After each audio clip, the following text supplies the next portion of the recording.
foundational role in keeping me. It is her blessing and prayers. Even though I left the country in '93 to come to this very degraded place known as America, somehow by the mercy of Krishna, the other devotees there also gave me a kind association. And I came here to get inspiration from all of you. Not much to give inspiration, but I can get inspiration from all of you. Get inspiration from the devotees who are preaching so wonderfully and who are chanting so nicely. And also to do a little bit of pilgrimage, to see the sacred spots where Srila Prabhupada places lotus feet.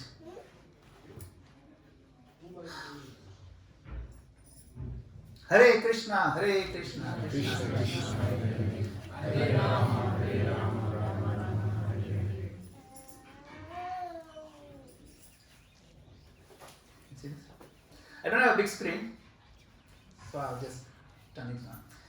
Om Namo Bhagavate Vasudevaya. Om Namo Bhagavate Vasudevaya. Om Namo Bhagavate Vasudevaya. Om Namo Bhagavate Vasudevaya. Om Namo Bhagavate Vasudevaya. Om Namo Bhagavate Vasudevaya. So we'll read from Bhagavad Gita today. I think we now read on Bhagavad Gita.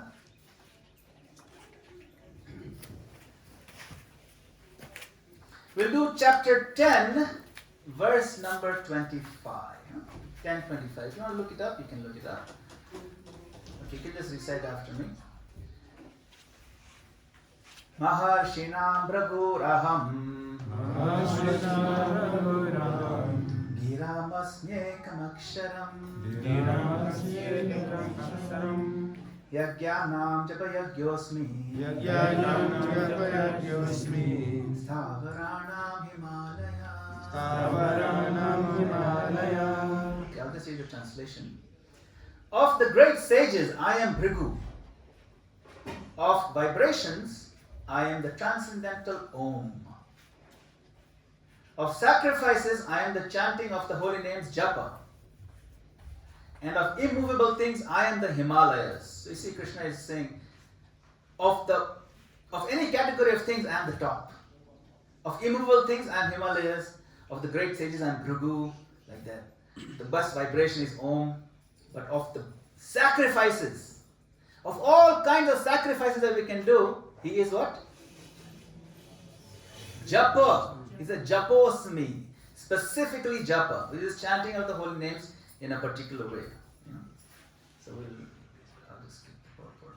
So how do we do Japa? Is there anybody here who is doing Japa? Please raise your hand. Who's tried doing Japa? Yes. I think there's more. Yes, we have the Japa beat back. So, Japa is very easy. Japa is the process of connecting with Krishna through the chanting of his powerful holy names. His names are invested with all his potencies. So we can try chanting. Okay, let's try chanting one time the Hare Krishna mantra. Hare Krishna, Hare Krishna, Krishna Krishna, Hare Hare, Hare Rama, Rama Rama, Hare Hare. Wow. I was observing every single one of you is chanting. That's great. Sometimes when I do this, right, not everybody chants. This room, everybody is chanting. So let's do it one more time. Hare Krishna, Krishna Krishna, Hare Hare, Hare Rama, Rama Rama, Hare Hare. So, Srila Prabhupada writes, this transcendental vibration by chanting of Hare Krishna, Krishna Krishna, Hare Hare, Hare Rama, Rama Rama, Hare Hare, is the sublime method for reviving our Krishna consciousness. I wonder why. What is this Krishna consciousness? As living spiritual souls, we are all originally Krishna conscious entities. But due to our association with matter from time immemorial, our consciousness is now polluted by material atmosphere. Krishna consciousness is not an artificial imposition on the mind. This consciousness is the original energy of the living entity. When we hear the transcendental vibration, this consciousness is revived. And the process is recommended by authorities for this age. By practical experience also, we can perceive that by chanting this Hare Krishna Maha Mantra, or the great chanting for deliverance, one can at once feel the transcendental ecstasy from the spiritual stratum. Very beautifully put. So, this chanting can be done in two ways. One is called Sankirtan, where we get together and chant, sing the name of the Lord. We were doing that earlier, just earlier for a couple of hours. We led leading, so many nice devotees were leading earlier, and we're singing together. So there's different, all over the world. And then there is the other method, which is Japa. Japa is what is being talked about in today's verse of all sacrifices. Yajnanam Japo Asmi. So Japa is done how? Anybody have Japa? Maybe you can demonstrate. You can just show the beads. I think I'll have Prabhu. You can stand up and just show. So the Japa, you can see in this picture also Prabhupada. But Prabhuji here you can just stand up and show the beads if you're not familiar. So these beads are made of the sacred Tulsi plant. And we hold one bead, and then we chant the mantra, and then we take the next bead, and we chant mantra. There's 108 such beads, and that's what we call one round. So those who take initiation in this line, we promise to chant 16 such rounds. It takes about a little under 2 hours, about 2 hours. But it's a very deep, powerful meditation, this japa. How many have been doing japa for more than 6 months? Please raise your hands. More than 6 months? Very good crowd. How many have been doing more than 5 years? Yes. A lot of devotees doing for more than 5 years. How many have been doing more than 20 years? Yes. Back there, Vidura Prabhu, is a stalwart, Ravi Prabhu. Yes, we have many, many devotees. Actually, many devotees have been doing. And you can imagine the cumulative effect of doing japa every day, year after year after year. See, it is very powerful. The fact that there are devotees who have been doing it day after day, week after week, year after year, for multiple decades, is in itself a testament to the process that people are doing it. That in itself is enough to kind of tell, wow, there must be something to this process. Huh? So, Srila Prabhupada said, 90% of our spiritual progress depends upon this one instruction of daily chanting our japa while trying to avoid offenses. So there are some offenses to the holy name, like to misunderstand the meaning of the holy name, and there's a few of them, but there's one offense in particular that is not giving attention to the holy name while chanting. So we want to improve ourselves, so we give full attention. So remember, the solution to our life problems is spirituality. And the solution is actually very simple. We chant this mantra and japa. But remember, even though it's very simple, Krishna says, Ye yatha mam prapadyante tam sathaiva bhajamyaham. As they surrender unto me, I reward them accordingly. So he's saying, to the degree that somebody approaches me, to the degree of intensity, to the level of love that one comes to me, to that level I reciprocate. That's only fair. He's fair to everybody.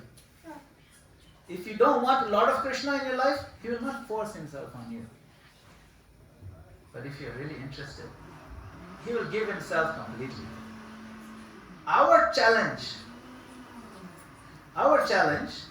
is to prove to Krishna that we are interested. You know that? We are what? Interested. That's it. If we can convince Krishna we're interested, he does everything else. But this part about proving that we're interested, we have to really take it seriously. That is called approaching Krishna with seriousness, approaching our practice with seriousness. So, how dedicated am I to this process to chant? Again, the same thing. How much do I love Krishna? How much am I really interested? So that is what we're going to explore a little bit today. So the root of all offenses is this thing called pramada. I'll read this from this book by Bhaktivinoda Thakur. He's a great acharya in our line. He wrote this book called Harinam Chintamani. He says, Haridas Thakur says, even if one successfully overcomes all the other offenses in chanting, and one is chanting continuously, the love of God may not come. one should know that the reason for this is that one is committing the offense known as pramada or inattention. It is actually difficult to remember all the 10 offenses, maybe it's difficult to even avoid all 10 offenses, but it's easier to focus on the root of all offenses, inattention. When the weeds, you just cut the top of the weed but you leave the root, you not really got rid of the whole weed, right? So best if you pull the root out, everything else gets taken care of. So how to give full attention? We give attention to what we love, isn't it? If you have love for something, we give attention. No matter what. If you have love, but what if you don't yet have love for Krishna? I mean, we have a little bit of love. Krishna is very beautiful, he plays the flute, he's so popular, he has this lovely blue color, and then he comes in nice forms like Jagannath, different incarnations. I mean, what is there not to love? But still, we might have very, very strong love, So what if we don't have that full, strong love? So we can do things. We can do things which is called the process. We can do things that show that we are genuinely interested in developing this love. I want this love. Do we really want it? We can do things that show that we are interested. So that is the main job for us. Now see this here. This is a temple complex. It's really only one temple, but it's a temple complex. Does anybody know what part of India this might be from? East, west, north, south? South. You can tell just by the architecture, right? This is a South Tanjore style of architecture. So how they built in South, yeah? There's you approach this complex and you'll see this tall structure. It looks like a temple dome, massive. And you go inside, there's no altar, nothing. It's just like you go through and then there's a door on the other side. So that's not really the temple, that's a gate. It's called a gopuram, it's a gate. So there's concentric squares. So you go through one, it's like a wall, and then there's gates. And you go through one of them, where's the temple? It's not there. Then you go through another one, and another one, until the main temple is right in the center with the golden gopuram, the smaller place. That's where the Lord is residing. Okay. So to get to the Lord, you have to go through 4 gates, one after another. So, in our japa also, we have these 4 gates to successful japa. You can take 10 minutes. Okay, today you don't mind being a little late, right? Take 10 minutes. We'll go a little bit over. Okay, I'm going to go to these 4 gates as a key. It's okay. Okay? You don't get people from America and Greece and right? Okay, so gate number 1, fundamental external things. Okay, so have you heard Srila Prabhupada's japa tape? Hare Krishna, Krishna Krishna, Hare Hare Rama. In the japa tape, he interrupts his japa to give an instruction. 2 times he interrupts his japa. Give instruction. Can you imagine how important that is? What instruction is that? Hare Krishna, Krishna. Say it properly. That means he's giving, there's devotees sitting in temple rooms, some devotees' legs are like this, they're like this, sitting properly, sit properly. Right? So posture, sit properly.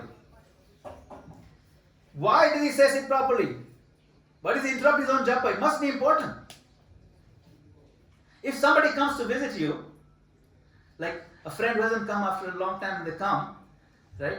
Say after a whole year they haven't seen, and then you see them, wow. And then you put everything aside, you sit properly, you sit square face to them, you show them interest. And then they sit and then they open up. You catch up on good times. But if they come and you look like you're so sad that they came, you're looking down like this, or you're looking somewhere else, yeah, come sit. And then you're looking somewhere else and looking at your phone. You haven't seen in 1 year, you're not even talking to me, your body language doesn't look like you're sitting like this. Body language shows you're interested. Remember, we want to prove only one thing, I'm interested. Krishna, I'm interested in you. And Krishna, look at you, you don't look like you're interested the way you're sitting. First thing we can do is sit properly. Once there's a patient who was very depressed. He went to the doctor, he was very sad, and he was all bent over like this. And he went to the doctor's office, he went like this.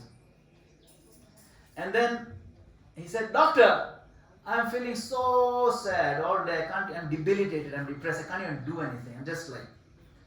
Then the doctor also did like this. For like 2 minutes, the doctor is like this, not saying anything. And the patient is wondering, what happened to this guy? Yeah. And then the doctor looked up and he says, it's working! What do you mean it's working? Even I'm feeling depressed now. If I do like this, I'll be depressed also. You see, our mood affects our posture. But our posture can also affect our mood. It is a fact. If you get a habit of sitting like this, even though you may be happy, you will not feel happy. Sit properly. So we make an attempt to sit properly. I try. When I'm sitting for japa, I try to sit on a cushion. You get a cushion, and you don't have to sit on the floor if you don't feel like. You sit on a chair also. But you see, I'm sitting, I'm not leaning on the chair. You see, I'm sitting like this. So even on a chair is fine. You don't lean on it. You sit properly, keep your spine straight. Let the energy flow up and down the spine. Also, it shows attention. Keep your shoulders pulled back a little bit, so your body stance is open. It's very, very healthy. And also, if you sit properly, you can actually sit for a longer time. You have to learn how to do it, but it's actually very nice. Then you'll see your mind can focus better. Rising early, wake up in the morning, please. Earlier wake up is better. That's why we have that time.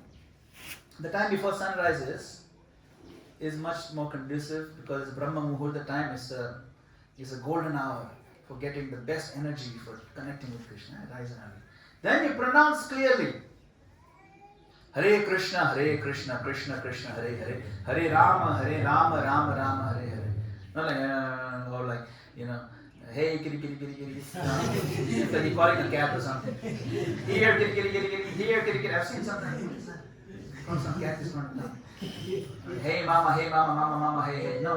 Hare Rama. Not hey, mama. Okay. Then your environment that you sit, make sure it's a sacred space, it's clean. You can keep a little altar room in your house, or if you have a little corner, you put altar, or just, even if it's a corner of your bedroom, wherever there's going to be some peace and quiet, a clean space where you can sit properly. I mean, it's like, if you want to prepare for an exam, you can study anywhere. There's no hard and fast rules. You can study in a rock concert also. There's a rave going on, everyone jumping and making noise and spitting and stuff like that. But still, you can study. No one say, why studying here? I mean, someone will say. You can study there, but it's not conducive. Library is a better place. Or your room is a better place. Similarly, there's no hard and fast rules. Remember, in the chanting, right? Niyamita smaranena kala. There are no hard and fast rules. There are no rules. You don't have to follow any of these rules. But they really help. Just like you can study anywhere. But the right place really helps. So do something that's conducive. Pick up things that are anukula, that are very conducive. You don't have, these are not rules. These are tips. They're called pro tips for success. This is a tip on how to sit properly. You have a cushion, you can sit on the edge of the cushion. So if the pelvic plane is slightly tilted forward, just slightly, then you'll find the spine becomes straight. Although it's hard to keep it straight. So you can put like 2 cushions, or you can do on a little chair like this. But if your pelvic plane is sitting like this, somewhat tilted forward, the spine curve is perfect, and you can sit straight like for a couple of hours without any pain. You do some stretches and all, some pranayama, or the yoga, they'll help. But in general, if you just go walking, keep your body slightly fit, it's okay, and then you'll be able to sit straight. Okay, so you take it to heart, these things, because we want to show that we are interested. Okay, so now everybody sit properly. Like me, I'm sitting on a chair. Sit properly. Yes, it's not hard. It's not hard. Sit properly. Not too stiff. Don't get too stiff. Just sit like a shirt sits on a hanger. Okay? Sit like that. Shoulders like this. Shoulders square. Spine straight. Close your eyes. We're going to do one mantra together. This time the pronunciation is very clear. Okay. Hare Krishna, Krishna Krishna, Hare Hare. Hare Rama, Rama Rama, Hare Hare. Okay, good. So, this is how we show we're interested. We sit properly. You can also walk. Sometimes walking, if you're feeling tired or asleep, you can walk while doing the japa, and that also is good. But ideally, if you can sit, that's nice. Okay?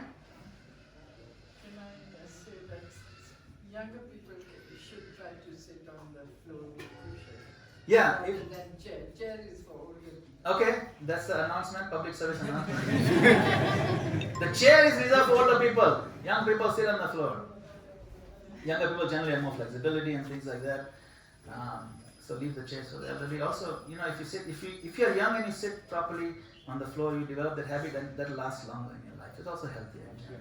So thank you. That's a good pro tip as well. Yes. Okay.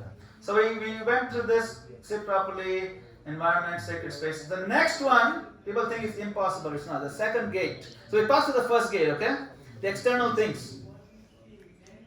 The second gate is the mind. That's too much. Because mind is the worst enemy. Yeah, mind is the worst enemy. So distracting. It's like it's more difficult to control the wind than controlling the wind is to control the mind. Krishna says the mind is the worst enemy, but he also says it's the best. It's not only the worst enemy; it's also best friend. We keep focusing on the bad part. It's also a good part. The good part is that you can control the mind.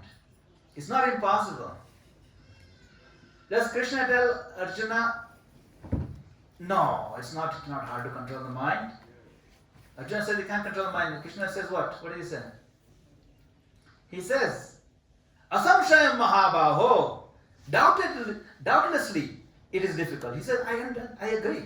I'm not saying it's easy, but it's not impossible. He says if you do two things, they'll help you control the mind. Abhyasa and Vairagya. You practice. And you learn to detach from things that are like damaging. So you practice the whole process of controlling the mind and you detach. Abhyasa and Vairagya. Now, our culture is a culture of absorption. We have to absorb the mind in Krishna. How many times Krishna talks about the mind in the Gita, right? Man mana bhava mad bhakta. Absorb your mind in me. So many times. The best friend is the worst enemy. We know that. But you can control it. I'm going to prove it to you right now. So everybody sit up straight. We're going to do an exercise. I'm going to prove this. You can control the mind. Okay, sit up straight. You're going to close your eyes. Close your eyes. You're going to sit up straight and close your eyes. Okay? Now, imagine you are in your house, in your residence, in your home, and you have a kitchen. In the kitchen there is a refrigerator. Now you walk into the refrigerator, and inside you see a jug of juice. Very nice freshly squeezed juice. So you open the fridge, right? You see the juice. You take out the jug of juice, close the fridge, and you take out a glass, and you pour yourself half a glass of juice, and then you put the jug back in the fridge. Okay. Okay, that's the end of the exercise. Open your eyes. That's not very long. We don't have much time. Okay. So, how many people in their mind saw the juice? Wonderful. Wonderful. How many people like, this is more difficult than controlling the wind? Yeah? Nobody. So you can just prove to yourself that you can control your mind if you want to. Especially something nice like juice is very easy. But if you have the taste, rasa means what, Juice. If you have the juice for the holy name, then you can also think of the name, the taste. It's not that hard. You just prove to yourself. If you really want it, you can do it. It's not that hard. Don't let that stop you, okay? So keep your mind focused. So how do I keep it focused?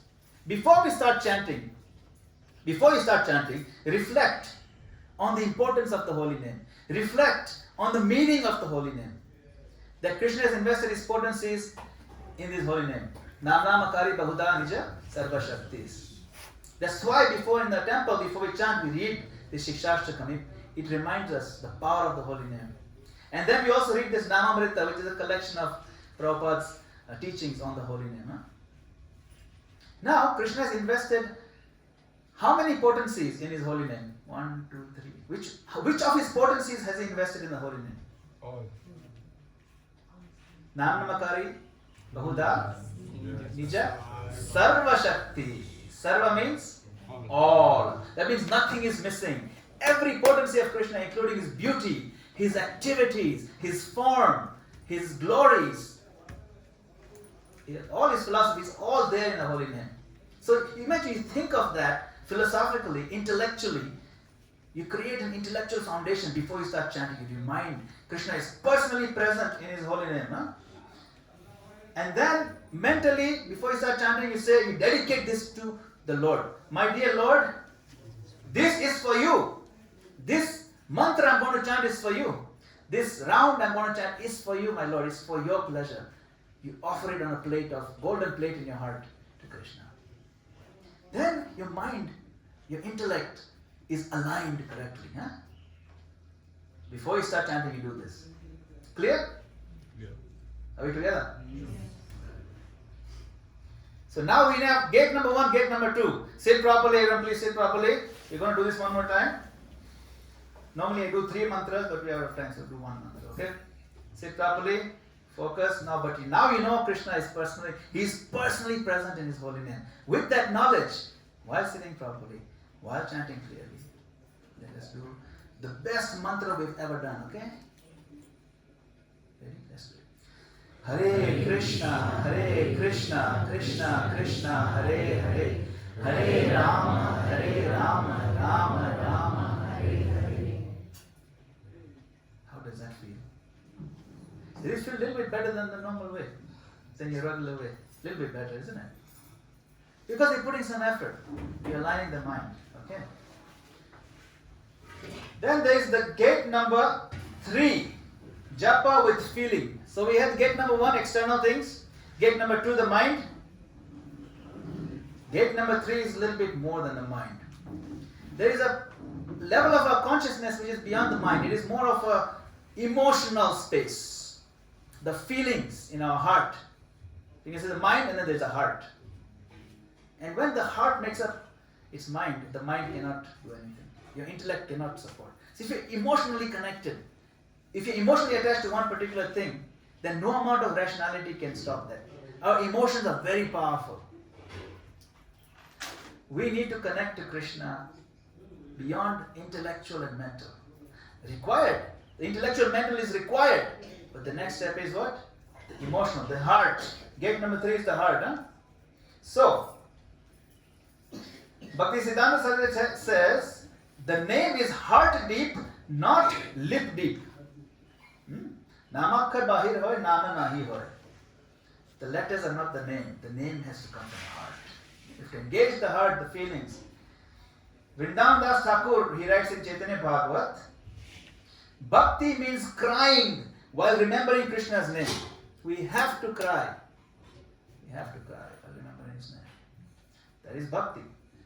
Otherwise, we're just kind of aspiring for Bhakti. Why just aspire when you can actually practice Bhakti? Huh?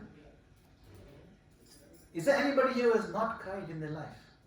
Everybody cries. It's the first thing we do when we are born. It's what we do all the time when we are babies, to cry for the mother. We can cry for the Lord. We don't have to, it doesn't have to be external. It can be in the heart. You can cry in the heart. Or we can cry to the Lord for the fact that we are unable to cry for the Lord. At least cry for that. But you take it one level. Krishna himself said in Adi Purana, I am purchased by one who sings my name and cries before me, not by anybody else. You can buy Krishna. If you want to buy something, there's a price. Krishna has given the price for himself, the most valuable. If you cry while singing before Krishna, you can buy Krishna. He's available. He's on sale. Kartik month is a discount also. Yeah. Okay.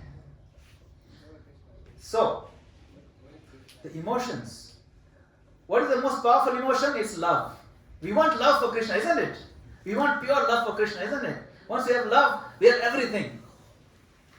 So, the love is over here and we are over here. Now,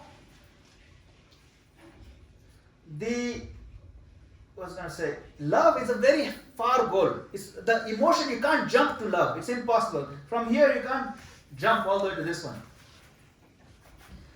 We can't assume that we can love Krishna like this. However, there are other genuine feelings which we can access immediately that take us to love. One of them is gratitude. We create a mood, an atmosphere in our heart of thankfulness to Krishna. Krishna, I'm so thankful that you gave me the human form of life. I'm so thankful that you connected with Prabhupada, with ISKCON, with Krishna consciousness. You've given me this time and opportunity to chant. I'm so thankful. Imagine you have saturated your mood with this attitude of gratitude. If you've saturated your mood, then love is not very far, you see. Gratitude is a genuine feeling you can access. We should be thankful. We have so many things to be thankful about. You know who's the most thankful person in the world? In all of existence? Krishna. It's one of his qualities. It's listed in Nectar of Devotion. Kritagyata. Krishna is Kritagya. Kritagya means one who is cognizant of something that you did for them. Krishna is very thankful for somebody who makes an attempt to chant his name. Very thankful. If he's thankful, we can be thankful for the opportunity. We can be thankful for so many things. Our life is pretty good. Our health is good. We have a roof over our head. Krishna has been kind to us in so many ways. Krishna arranged. You can see his hand in your life. You can be thankful for that. Everybody has a story. Everybody has a story of Krishna's hand in their life. Be thankful for that. It will move you. Then we can appreciate Krishna's greatness. Appreciation, another one. Good feeling. How powerful he is, how brilliant he is, and how he has invested brilliance in others. When you see someone who's very smart, you can attribute that to Krishna. He says, I'm the knowledge of, right? I'm the intellect of the intellectuals, right? I'm the intelligence of the smart people. He says that. So you can appreciate so many things of Krishna. Now I'm kind of moving very quickly, so you have to just stay with me here.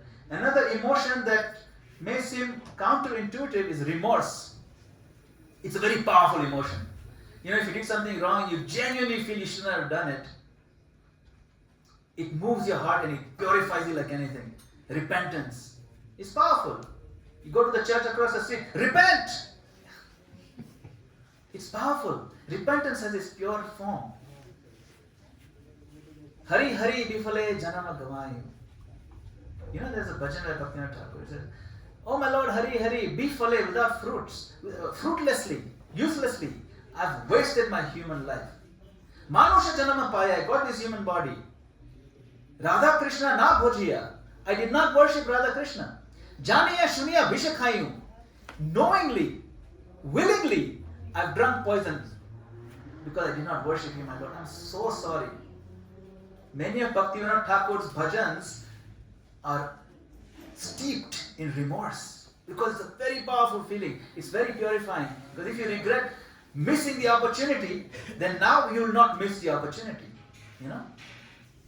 If you keep missing the opportunity and you don't have remorse, we lose it. We lose the chance in this life. So if we can create an atmosphere of one or more of these right moods in our heart before you chant, then the internal climate of your heart before you enter the japa space is set correctly. Are we together? Yes. So, then you can reach love for Krishna is the last one over there. So now we try one more time, okay? Sit properly. Remind yourself Krishna is personally here. Intellectually, I know philosophically that Krishna is very powerful in all his power in his names.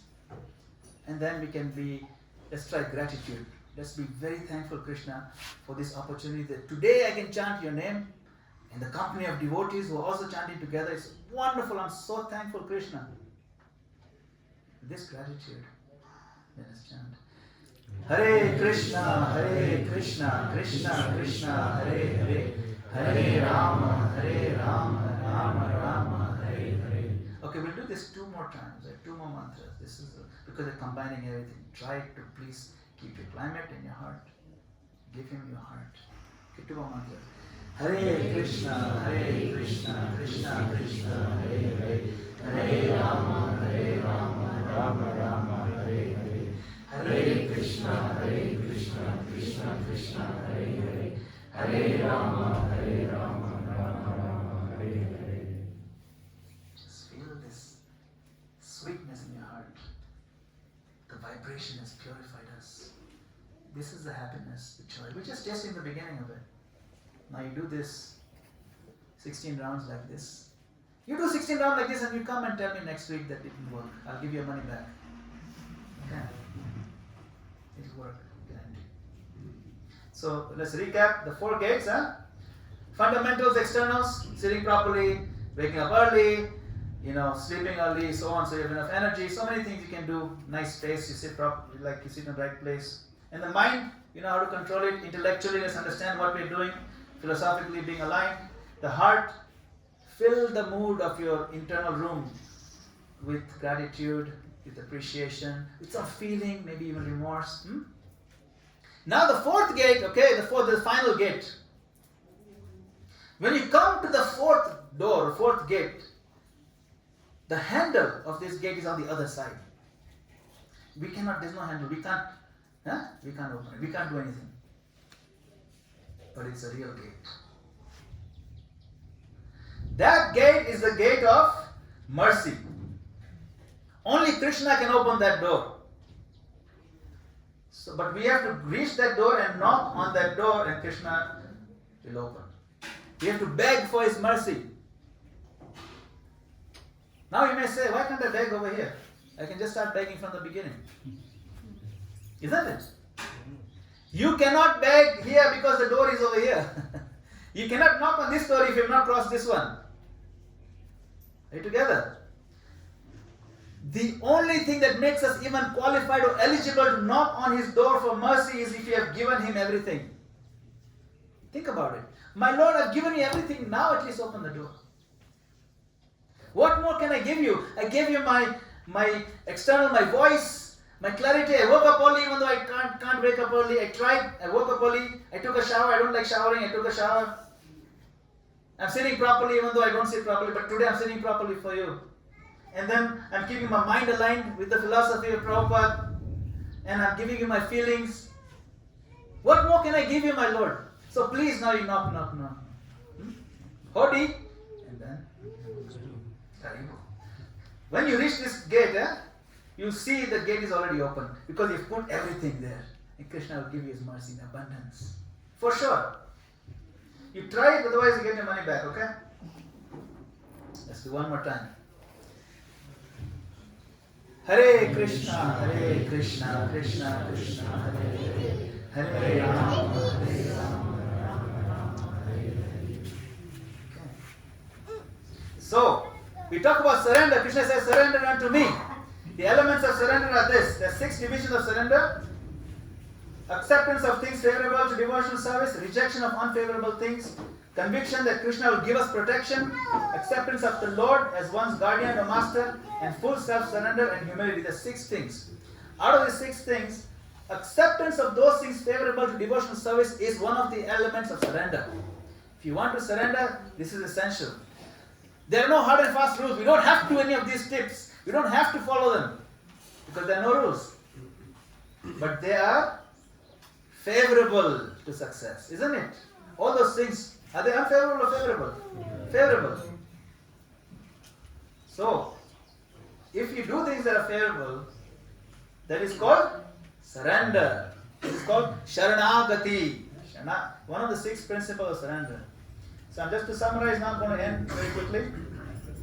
The Lord reciprocates as we surrender to the degree. Ye yathamam prapadyante. We learned about the 4 gates, that are the fundamentals, the mind, the heart, and the mercy gate. And that the Lord is supremely merciful. Alright? This is a verse from Chaitanya Charitamrita. I'll read this last one. Okay, it's 199 if you want to follow. It's Antya 199. Antirila. This is my last slide, okay? You can look it up, or this is a beautiful verse. Please. Tunde tandavinim ratim vitanute tundavali labdhaye karna kroda kadambini ghataye karnavudebhya spriham chetah prangana sangini vijayate sarvendriyanam kritim no jane janita kiyadviramritai krishneti varnadvai. Chaitanya Mahaprabhu says, I do not know how much nectar these 2 syllables, Krishna, have produced. When the holy name of Krishna is chanted, it appears to dance within the mouth. We then desire many, many mouths. When that name enters the holes of the ears, we desire many millions of ears. And when the holy name dances in the courtyard of the heart, it conquers the activities of the mind. And all the senses become controlled. So, thank you very much for your time. Hare Krishna. Srila Prabhupada ki. His grace, Madana.